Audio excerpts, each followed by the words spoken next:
எல்லாருமே போனால் யார் காப்பாற்றுறா நாங்கள் நிற்போம். நீங்கள் பிடிச்ச ஜெயிலுக்கு போட்டாலும் அவ்வளோ வழக்குனாலும் முடிய திருப்பி வருவோம். திருப்பியும் சனத்துக்காண்டி நிற்போம். சாகும் வரைக்கும் நிற்பேன். அதில் எந்த சந்தேகமும் வேண்டாம். சரிதானே?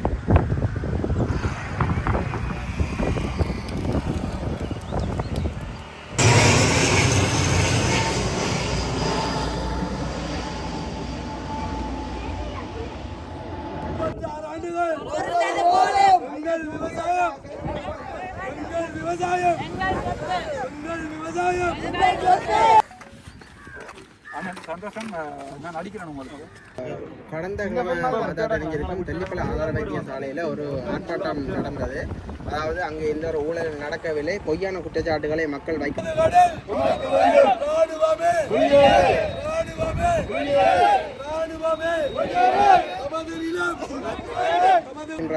அதாவது வைத்தியர் டாக்டர் ராமநாதன் லட்சுமி அவர்கள் வைக்கின்றார் என்று பாராளுமன்றத்தை வைக்கின்றார் என்று அந்த இடத்தில் ஆர்ப்பாட்டம் நடந்தது. அது உண்மையா அல்லது பொய்யா? அந்த ஆர்ப்பாட்டம் நடத்தினது சைக்கிள் கட்சி. நீங்கள் போய் படிவாக வீடியோ எடுத்து பார்த்தீங்கன்னா தெரியும். அந்த ஆர்ப்பாட்டத்தில் யார் யாருன்னு கத்துச்சினமோ அவையாக்கள் தான் தையட்டிலையும் போயிட்டு கத்துனாங்க. ஏனெண்டா இந்த அரசியல் எப்படி இருந்தா போய் இந்த காணியில் இப்படியே அமைதியே இருக்கணும். இந்த தையட்டி வேற இன்னும் கொஞ்சம் அவன் பெருசாக கட்டணும். நாங்கள் போய் குளறணும். குளறினோம்னா நீங்கள் எல்லாம் பார்த்துட்டு ஆஹா எங்களுக்காண்டி கையந்திர மாதிரி பொண்ணம்பளம் எங்களுக்காண்டி கையந்திர நம்பி குளறினம் வைத்தியசாலைக்கு முன்னால் குளறினம் கொண்டு போட்டு ஓட்டு போடும். காலம் 36 ஆண்டுகள் பொறுத்தது போதும். 36 ஆண்டுகள் பொறுத்தது போதும்.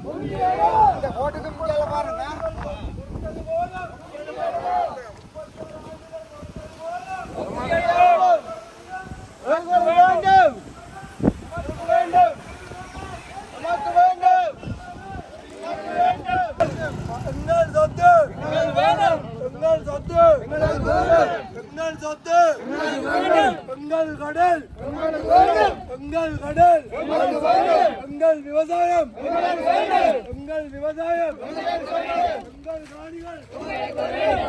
நிலம்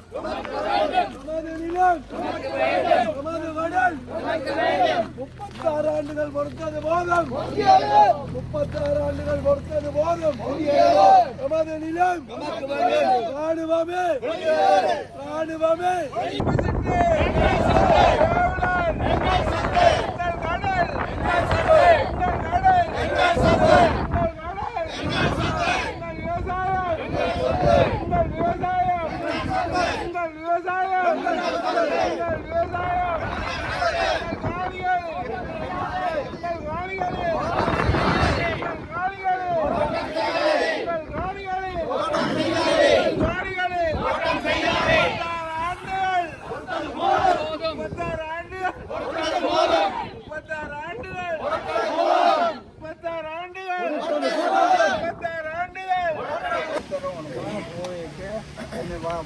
தொழுது விடும் அலுவலர்கள் லஞ்சவும் கெஞ்சவும் வீராதி வீரசூரா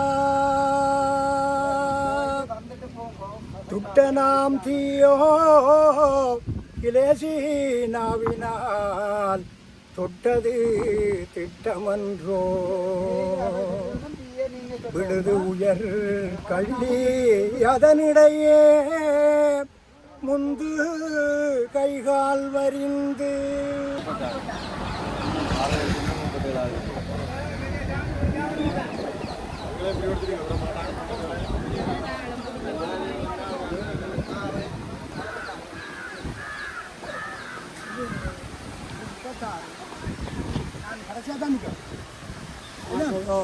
கடைசியாக தான் நம்புகிறோம்.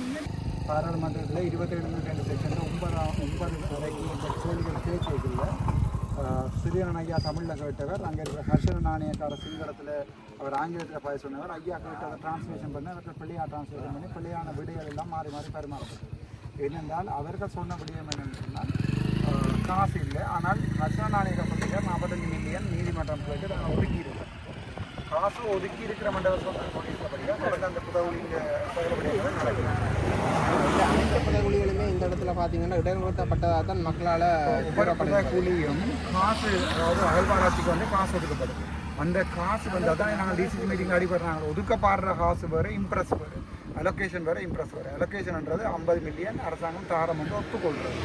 இம்ப்ரெஸ்ன்றது நாங்கள் செலவழித்து போட்டு வேண்ட இப்போ பெட்டி கேஷ்ன்னு சொல்லுவோம். பெட்டி கேஷ் மாதிரியான சிஸ்டம். கடையில் லாட்சிக்கே இருக்கிற காசு இருக்குது தானே, அதுதான் இம்ப்ரெஸ்.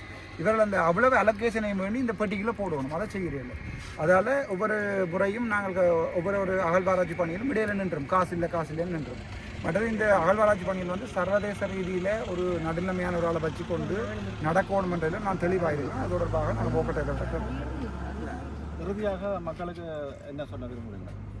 நான் நினைக்கிறேன் அப்போ இந்த அரசியலையும் தான் நாங்கள் தமிழ் மக்களுடைய காணி பிரச்சனைகள் மற்றது கதைப்போம். வீட்டில் கிணறு அரசியல் செய்யணும். அது எனக்கு துப்புரவாக பிடிக்கிறது. இந்த தையீடு யாரையில் ஒரு தனி அரசியல். அதுக்கப்புறம் நான் இன்றைய பார்த்து இந்த போலீஸ் ஸ்டேஷனுக்கு முன்னால் அர்ஜுனா கைது செய்யணும். எங்கள் தமிழ் மக்களே போராட்டம் நடத்தின மாமன் தமிழ் மக்களில் ஒரு 5 பேரை கூட்டிக் கொண்டு போய் எங்களுடைய சைக்கிள் கட்சி இப்போ தெல்லிப்பளை போலீஸ் ஸ்டேஷனுக்கு முன்னாடி காத்துக்கு அர்ஜுனா கைசை அப்படியான ஒரு சில்லறத்தனமான வேலையில் விட்டு போட்டு ஒரு அரசியல்வாதியாக நாங்கள் எல்லாருமா சேர்ந்து மக்களுடைய இதில் வந்து ஒற்றுமையாக நிற்கணும் எதிர்பார்க்கிறோம். கடந்த கிழமை தெல்லிப்பளை ஆதார வைத்தியசாலையில் ஒரு ஆர்ப்பாட்டம் நடந்தது. அதாவது அங்கே எந்த ஒரு ஊழல் நடக்கவில்லை, பொய்யான குற்றச்சாட்டுகளை மக்கள் வைக்கின்றார்கள். அதாவது வைத்தியர் டாக்டர் ராமநாதன் அவர்கள் வைக்கின்றார் என்ற பராமரித்தை வைக்கின்றார் என்று அந்த இடத்துல ஆர்ப்பாட்டம் நடந்தது. அது உண்மையா அல்லது பொய்யா? அந்த ஆர்ப்பாட்டம் நடத்தினது சைக்கிள் கட்சி. நீங்கள் போய் படிப்பாக வீடியோ எடுத்து பார்த்தீங்கன்னா தெரியும். அந்த ஆர்ப்பாட்டத்தில் யார் கத்திச்சினமோ அவையாக்கள் தான் தையட்டிலையும் போயிட்டு கத்தினாங்க. முதலாவது. 2வது சம்பந்தமாக யாருக்காவது பிரச்சனை இருந்தால் வழக்கு போடலாம். ஏற்கனவே 25 26 வழக்காக போடலாம். ஒரு பிரச்சனையும் இல்லை. ஆதாரங்கள் தாராளமாக கையில் வச்சு கொண்டு தான் கதைக்கிறேன். அது தொடர்பாக வெப்சைட்டில் இத்தனை நேரம் பவுன்ஸ் வந்திருக்கிறது. ஜிஏ கவர்னராக இருந்திருக்கிற அந்த தனிப்பட்ட வைத்தியர்கள் வந்து அந்த அக்கௌண்ட்டை வச்சிருந்திருக்கணும்ன்றது அக்கௌண்ட் புத்தகம் கூட பிடிபட்டிருக்கு. இப்போ நீங்கள் என்ன சொல்லுவீங்க பார்த்தா எல்லோடி அனுப்புகிறார்கள் போய் வழக்கடை போட்டுக்கொள்ளலாம். நீங்கள் தானே ஓசியில் வழக்கு செய்கிறீங்களா? ஆக்களுக்கு நீங்கள் ஓசியில் வழக்கில் போட்டுக்கொள்ளலாம். நாங்கள் வழக்கில் பேஸ் பண்ணுறோம். ஒரு பிரச்சனையும் இல்லை. அது வந்து லஞ்ச ஊழல் ஆணைக்குழுவில் கம்ப்ளைண்ட் பண்ணப்பட்டிருக்கு. இவன் நினைக்கிற மாட்டா வழக்கொண்டை போட்ட உடனே நான் வாய மூடிடலாம். வந்து நம்ம ஜெயில் என்றாலும் 10 வருஷம் போய் 11வது வருஷம் முதல் நாள் வெளியில் வந்து காய்ப்பேன். ஆகவே நாங்கள் இந்த அநீதி இந்த ஊழல் வந்து காய்க்கிறதுக்கு பயப்பட போகிறதில்லை. குமுறாக்கள் போய் வழக்கில் போட்டுக்கொள்ளலாம். எல்லோடி அனுப்புறதுக்கு சும்மா இருந்து குமுறதை விட்டு போய் வழக்கில் போடலாம். கேட்குறாக்களுக்கு வடிவாக வழங்க. இந்த மாகாண சபையும் இந்த அதாவது சென்ட்ரல் கவர்மெண்ட் வைத்தியசாலையை பற்றி ஒரு விளக்கம் ஒன்று சொல்லுவோம். அதனால் வர நன்மை தீமையை பற்றி எல்லாத்துக்குமே நாங்கள் 1987ஆம் ஆண்டு மாகாண சபை சட்டம் 42வது செக்ஷன் 15வது செக்ஷன் சொல்லுது. சுகாதார அமைச்சு மாகாணத்துக்குள்ளே இருக்கணுன்றதால நேஷனல் ஸ்கூல் உங்களுக்கு தெரியும் தானே, ஜெஃப்னைன் காலேஜ் நேஷனல் ஸ்கூல். அது மாதிரி யாழ்ப்பாணம் போதனா வைத்தியசாலை மட்டும்தான் நேஷனல் ஹாஸ்பிட்டலாக இருக்குது. அதாவது வந்து தேசியத்தோட, அதாவது தேசியம் சொல்கிறது எங்களோட தேசியம் இல்லை, அரசாங்கத்தினுடைய வைத்தியசாலையாக இருக்குது. அதே நேரம் மற்ற சின்ன ஹாஸ்பிட்டல் அவ்வளோ மாகாண சபைக்குள்ளே தான் இருக்குது. அதற்குரிய பண ஒதுக்கீடு, அதுக்குரிய வசதிகள் எல்லாமே இதுக்குள்ளே தான் இருக்குது. ஆனால் நாங்கள் அதுகளை வந்து என்ன செய்கிறோம்னு சொன்னால் ஒருபோதுமே நாங்கள் அதை தாரவார்த்து மத்திய அரசாங்கத்துக்கு கொடுக்கக்கூடாது. இப்போ இருக்கிற கவர்மெண்ட்டில் இருக்கிற இந்த மெடிக்கல் அட்மினிஸ்ட்ரேட்டர்ஸ் 2 பேர் இருந்தால் இங்கே மாகாண சபைக்குள்ளே வந்தால் அவன் கேள்வி கேட்பாங்க. தச்சமே மச்சுனா மாகாண சபை எடுத்துட்டானண்டா மாநசபையில் இருக்கிற சகல ஊழலும் வெளியே வருமென்ற பயத்தில் மன்னார் வைத்தியசாலையை கொண்டு அரசாங்கத்து மத்திய அரசாங்கத்துக்குள்ள கொண்டு வா, தெல்லிப்பளை வைத்தியசாலையை கொண்டு மத்திய அரசாங்கத்துக்கு குமுறி பிரியோசனம் இல்லை. ஏனெண்டா மாநசபை என்ற கைக்கு வறுமையாக இருந்தால் வைத்தியசாலை 8 மணியில் 8:01 டாக்டர் அங்கே நிற்பார். எந்த சந்தேகம் வேண்டாம். 8:02 வீட்டை போவார். அதில் எந்த சந்தேகம் வேண்டாம்.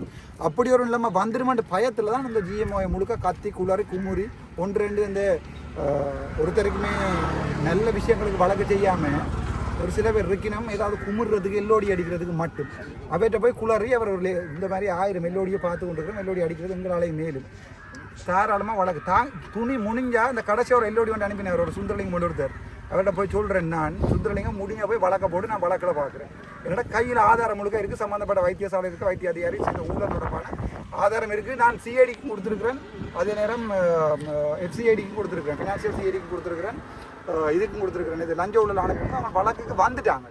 வழக்க தோன்றாங்க. இப்போ பேங்க் அக்கௌண்ட் நம்பர்லாம் தோண்டினவுடனே இப்போ குளறினோம். என்னதான் குத்தி முடிஞ்சு என்ன வழக்கில் போட்டாலும் நீதிபதிகளுக்கு விளங்கும் எது சரி எது பிள்ளையும். ஆகவே அதை நாங்கள் அப்போ வழங்க. இன்னொரு இப்போ உங்களுக்கு ஐநா பிரதிநிதிகளை சந்திக்கிறதுக்கு ஒரு சந்தர்ப்பம் ஏற்பட்டதாக கேள்விப்பட்டாங்க. அது சம்பந்தமாக முள்ளிவாய்க்கால் நடந்த படத்தை மற்றது இந்த மனித புதைக்குழு சம்பந்தமாக இதன் சம்பந்தமான எப்படியான ஒரு முன்னெடுப்பு எடுக்க போறீங்க? நான் நினைக்கிறேன் யாழ்ப்பாணத்திலேருந்து 2 பேர் தான் நேரடியாக ஐநா மனித உரிமை ஆணையாளர் வோக்கட்டேக்கரை சந்திக்கக்கூடிய முகத்துக்கு முகம் கதைக்கக்கூடிய சான்ஸ் இருக்குது. ஒன்று நான், ரெண்டாவது ஸ்ரீதரன் ஐயா, மூன்றாவது வந்து செல்லும் அடக்கலநாதன். வருவாரா இல்லையா எனக்கு தெரியாது. அவருடைய சங்கினுடைய அரசியல் பேர் எனக்கு அதை தெரியாது. ஆனால் நான் போகிறதால நீ வந்து தான் ஆகணும். அவரும் வருவார். 3 பேர். அதை கயந்திரமார் போனமெல்லாம் இருந்திருந்தால் வந்து காய்ச்சிருக்கலாம். 4 பாராளுமன்ற உறுப்பினர் போய் காய்ச்சிருந்தால் பிரச்சனை இல்லை. இவரெல்லாம் திட்டமிட்ட ரீதியில் UN கமிஷன் இங்கே வரைக்கும் எங்களோட கயந்திரமார் போனமெல்லாம் ஓடிடுவார் லண்டனுக்கு. புரியுங்க, பிள்ளை குட்டியில் பார்க்க போயிடுவார். இப்போ நின்று 7 மண்டா கதை கட்டு பார்ப்பேன். UN ஹை கமிஷனோட கதை கேளாது. ஏனெண்டா இந்த அரசியல் எப்படி என்றா போய் இந்த காணியில் இப்படியே அமைதியே இருக்கணும். இந்த தையிட்டு யாரை இன்னும் கொஞ்சம் அவன் பெருசாக கட்டணும். நாங்கள் போய் குளறணும். குளறினோம்னா நீங்களெல்லாம் பார்த்துட்டு ஆஹா எங்களுக்காண்டி கயந்திரமார் பொன்னம்பலம், எங்களுக்காண்டி கயந்திர நம்பி குளறினம், வைத்தியசாலைக்கு முன்னால் குளறினம் வந்து கூட போட்டு போடுறோம். காலங்காலமாக ஏமாத்துறாங்களடாப்பா. இப்போ UN ஹை கமிஷனர் வந்து 2016ஆம் ஆண்டுக்கு இப்போ தான் நினைக்கிறேன் கிட்டத்தட்ட 9 வருடத்துக்கு பிறகு வந்தால் இப்போ எல்லாம் போய் கதைக்கணும். மனித படுகொலை நடந்ததுன்றது எந்த சந்தேகமும் இல்லை. ஆனால் இவர் சொல்கிறாருங்க, யார் ஜனாதிபதி சொல்கிறார் மனித படுகொலை நடக்குது, நான் விசாரிக்க மாட்டேன். நாங்கள் ஒரு 4 தமிழ் பாராளுமன்றங்கள் நின்று கேட்கணும். இல்லை அது மனித படுகொலை தான் நடந்தது. அப்படியே வீடியோக்களை பாரு, சேனல் போகல, கண்ணை கட்டி போட்டுக்கொண்டு சொல்கிறாங்க. அப்போ அப்படியே ஒரு நியாயமான ஒரு விடயங்களை வெளி உலக தெரிவிக்கிறோமா இல்லை. நாங்கள் நின்று கொண்டு சுமந்திரன் ஐயா அவர் நின்று கொண்டு ஒரு டீல், அதுக்கப்புறம் டக்ளஸோட போய் நின்று கொண்டு ஒரு டீல், அதுக்கப்புறம் இந்த ஒட்டுக்குழுவோட சேர்ந்து ஒரு டீல், இப்படியும் காலங்காலமாக பிரித்து சனத்தை பிரிக்கிறது. நீ சைக்கிளோட நில்லு, நீ வீணையோட போய் நில்லு, நீ வீட்டோட நில்லு, எல்லா ஓட்டையும் போட்டுட்டு இப்போ இவங்க எல்லாரும் வந்து ஒன்றா டீல் அடிக்கிறது. டீல் அடிப்பேன். நான் நாளைக்கு ஐநா ஆணையாளரை சந்திக்கலை என்றால் யாழ்ப்பாணத்தில் இப்போ தட்டாருவில் வீடு பண்ணுவேன். நாளைக்கு நான் சந்திக்கிறேன். எனக்கு அள்ளி கொட்டும் தெற்கு. நீ வாயை மூடிக்கொண்டு இருந்தீங்கன்னா நாங்கள் உனக்கு காசு தருவோம். அள்ளி கொட்டும் தெற்கு. ஆனால் நான் அதை விரும்புகிறேன்டா. எல்லாருமே தருவோம். எல்லாரும் இருக்கிறேன் தம்பி நீ விட்டுட்டு போய் வெளிநாட்டில் போய் நிம்மதியாக இருக்கலாம் தானே, போகாமல் இங்கே இருக்கிறேன், நீ ஒரு டாக்டர் தான் நடப்பா, இப்போ போனால் சிம்பிளாக அசலை மடிச்சு போட்டு உனக்கு ஏதாவது நாட்டில் பெரிய பதவி தருவான் இருக்காங்க. எல்லாருமே ஓடிட்டாடா யார் இந்த நாட்டை பார்க்குறேன்னு. எல்லாருமே காசை மட்டும் ஓடிட்டாண்டா இப்போ யார் நம்புறேன்னு சொல்லிதான். என்கிட்ட உயிர் இந்த மண்ணில் இருக்கும் வரைக்கும் வாழ்க்கையில் துரோகமன்ற வரலாறே இருக்கு. அது நான் தெளிவாக சொல்லியிருக்கேன் உங்களுக்கு. இந்த மண்ணில் இருக்கும் வரைக்கும் இந்த இறந்த ஒருத்தனுக்காக வாண்டியோ, என்னுடைய போராட்டத்தில் வீழ்ந்த ஒரு உயிருக்காண்டியோ, இல்லாட்டி தேசிய தலைவருக்காண்டியோ, அல்லது பிறந்த மக்களுக்காண்டியோ நான் கடைசி வரைக்கும் இருப்பேன். இது மனசுல இருந்து சொல்கிறேன். நான் கடைசி வரைக்கும் இந்த மண்ணில் ஒரு தமிழனுக்கும் துரோகம் செய்வேன். அதில் எந்த சந்தேகமும் உங்களுக்கு வேண்டாம். நீங்கள் சுட்டாலும் கொண்டாலும் புதைச்சாலும் சாவச்சேரியில் வச்சு பொடி எடுத்தாலும் என்ன நீங்கள் விலக்க வேண்டவும் இல்லாது. வாழ்க்கையில் நீங்கள் என்ன வாய் அடக்கவும் இல்லாது. சபாநாயகர் மூடி பார்த்தா 2 நாள் மூடி என்ன நடந்தது கடைசியாக வடக்கு மாநிலத்தில் இருக்கிற உள்ளூராட்சி சபையில் NBPக்கு ஒன்றுமே இல்லை. அதுக்கு பிறகு நான் எழும்பினா ஒன்று என்ன செய்கிறாங்க. இப்போ நீங்கள் சிங்கள எல்லாத்தையும் பார்த்தா தெரியும்.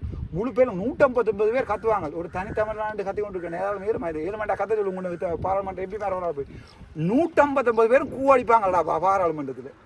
ஆனால் நான் தனியாக நின்று தான் காய்ச்சி கொண்டேன். ஒரு பயம் இல்லை. நான் என்னடா ஒன்றுடா பார்த்தேன், நீ என் பண்டி மாதிரி கத்துறேன் ஒன்றுடாவா வெளியே.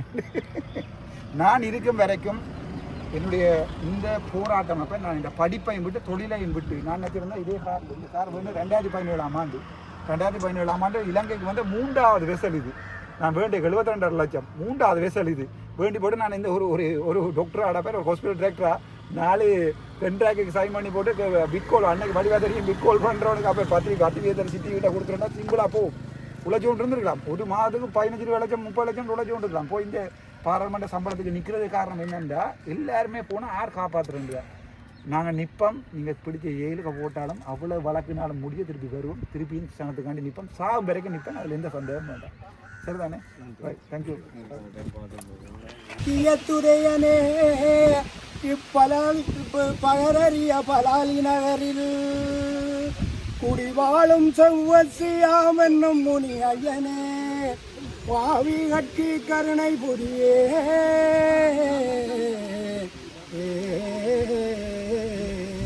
வணக்கம், நன்றி. போராடுவோம் போராடுவோம் போராடுவோம் போராடுவோம் போராட்டம் போராட்டம் போராட்டம் தீர்வைத்தா தீர்வைத்தா தீர்வைத்தா தீர்வைத்தா தீர்வைத்தா தீர்வைத்தா.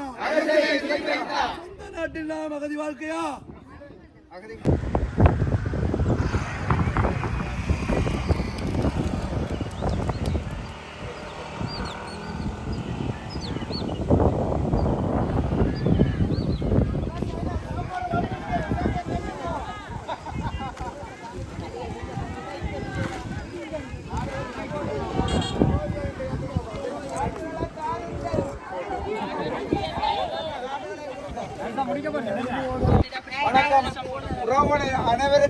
வணக்கம்.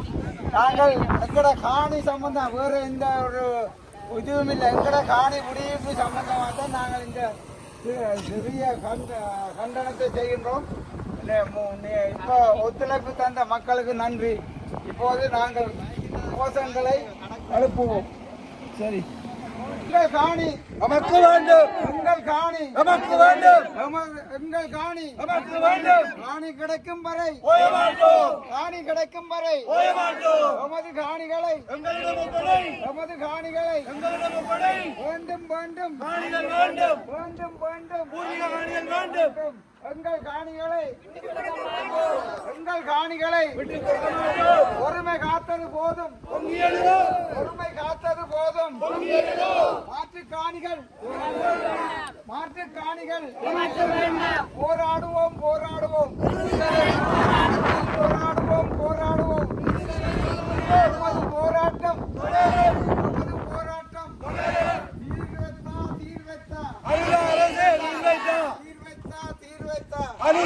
தீர்வைத்தா ஒருமை எங்கள் கடல் எங்கள் விவசாயம் எங்கள் காணி 36 ஆண்டுகள் 36 ஆண்டுகள் 36 ஆண்டுகள்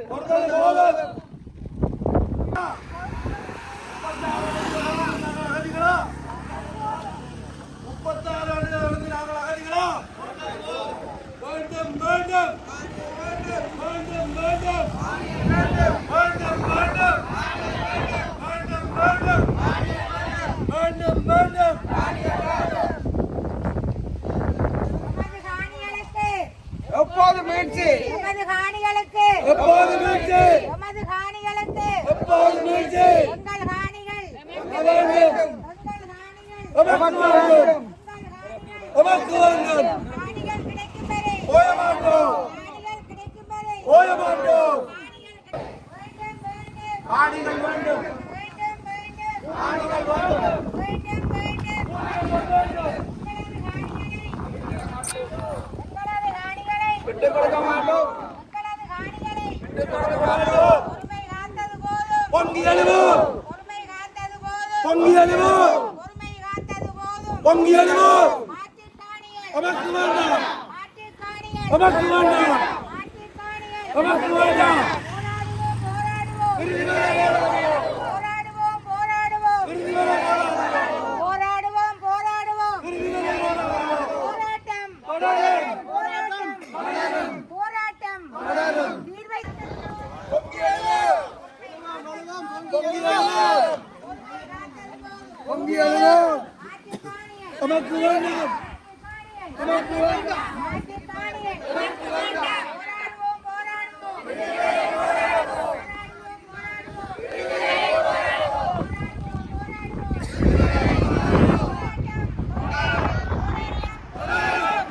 நான்கே சேர்ந்தான் பேதிருப்பிள்ளை மரியசில்லை எனது பேர். நாங்கள் இடம்பெயர்ந்து 36 ஆண்டுகள் கடந்து விட்டோம். இன்னும் எங்களோட இடங்கள் எங்களுக்கு கிடைக்கவில்லை. எங்களோட மக்கள் வாடகை வீடுகளிலேயும் முகாம்களிலேயும் பெரிய கஷ்டப்பட்டு கொண்டிருக்கிறார்கள். வெகு விரைவிலே எங்களோட இடங்கள் கிடைக்க வேண்டும் என்று நாங்கள் எங்களோட ஜனாதிபதி ஐயாவை கேட்டுக்கொள்கிறோம். மற்றது நாங்கள் தேசிய மக்கள் சக்திக்கு தான் வாக்களித்த நாங்கள் தேசிய மக்கள் சக்திக்கு வாக்களித்த என்றால் ஒரு மாற்றம் பெறும். அதன் ஊடாக எங்களோட இடங்கள் கிடைக்கும் என்றதுக்காக அவருக்கு போட்டினாங்கள். எங்களோட இளைஞர்கள் மணிக்கூடு அவற்றை சின்னம் திசைகாட்டி அப்போ ஒரு விழிப்புணர்வை ஏற்படுத்துறதுக்காக மாறி போட்டுடுவார்கள் என்று திசைகாட்டிக்கு தான் போடுங்கொண்டு எங்களோட இளைஞர்கள் விழிப்புணர்வை ஏற்படுத்தி அவருக்கு எவ்வளவோ ஒத்தாசை கொடுத்தார்கள். ஆனால் சொன்ன வாக்குறுதி ஒன்றும் இதுவரையில் நிறைவேற்றப்படவில்லை. 2 ஆண்டுகள் அவற்றை அரசாங்கம் வந்து பூர்த்தியாகி கொண்டிருக்கிறது. ஆனால் இன்னும் காணாமலாக்கப்பட்டவர்களுடைய பிரச்சனையும் முடியவில்லை. மற்றது இடம்பெயர்ந்த ஆக்களின் பிரச்சனைகளும் இன்னும் முடியவில்லை. அப்போ 2 ஆண்டு முடிந்து விட்டது. காணாமலாக்கப்பட்டவர்கள் தங்களோட உறவுகளை தேடி எத்தனையோ பேர் தங்களை இழந்து விட்டார்கள். அதே போல தான் நம்மவர்களும் எங்களோட இடத்தை விடும்படியாக கேட்டுக்கொண்டு எத்தனையோ போராட்டங்கள் நடத்தி கொண்டு இருக்கிறார்கள். இன்னும் இடங்கள் விட்டபாடில்லை. அவர்களே சில பேர் எங்களை குறிப்பாக சொல்லப்போனால் எங்களுக்கு உதவியாக ஒத்துணையாக இருந்த எங்களோட மயிலட்டி குணபாலசிங்கம் அண்ணன் அவரும் இறந்து போனார். எத்தனையோ பேர் இறந்து போனார்கள். அப்போ வெகு விரைவில் எங்களுக்கு இந்த இடத்தை மீட்டு தர வேணும் என்று எங்களோட ஜனாதிபதி ஐயாவை நாங்கள் தாழ்மையுடன் கேட்டுக்கொள்கின்றோம். மற்றது எங்களோட காங்கேசந்துர தொகுதியில் ஒரு பிரதிநிதித்துவம் நீங்கள் வந்தது பெரிய அதிர்ஷ்டம் தான் சொல்லுவோம். மக்கள் இந்த மாற்றம் இதாட்டா காங்கேசந்துர தொகுதியில் நீங்கள் யாரும் விரையலாது, தமிழரசு இதை விட்டு நீங்கள் யாரும் விரையலாம். அப்போ மக்கள் உங்களுக்கு ஒரு விழிப்புணர்வு ஏற்படுத்தி உங்களுக்காக வாக்களித்தவர்கள் அவர்களை நீங்கள் கைவிட்டீர்கள். இன்றைக்கு 2 வருடமாவது நீங்கள் பதவியேற்று இன்னும் இடம் விட்டபாடு இல்லை. தயவு செய்து நீங்கள் எங்களோட இடத்தை வெகு விரைவில் எங்களோட புள்ள குட்டி கேட்கிறார்கள், உங்களுக்கு எங்கள் பலாலியில் காணி இருக்கோன்னு கேட்கிறார்கள். நாங்கள் சாக முதல் அவர்களுக்கு எங்களோட காணியை காட்டவும். அப்போ நீங்கள் விட்டால்தான் அவர்களுக்கும் பிள்ளைகளும் நம்புவார்கள் உங்களுக்கு பலாலியில் காணி இருக்கின்றது. அதை தயவு செய்து தாழ்மையுடன் வெகு விரைவில் உங்களுக்கு கடைசி ஒரு 2 மாத தவணை இருந்தாலும் நாங்கள் தருகிறோம். 2 மாதத்துக்குள்ளே எங்களுடைய இடங்களை மீட்டு தரும்படி மிக தாழ்மையுடன் ஜனாதிபதி ஐயாவை கேட்டுக்கொள்ளும். மற்றது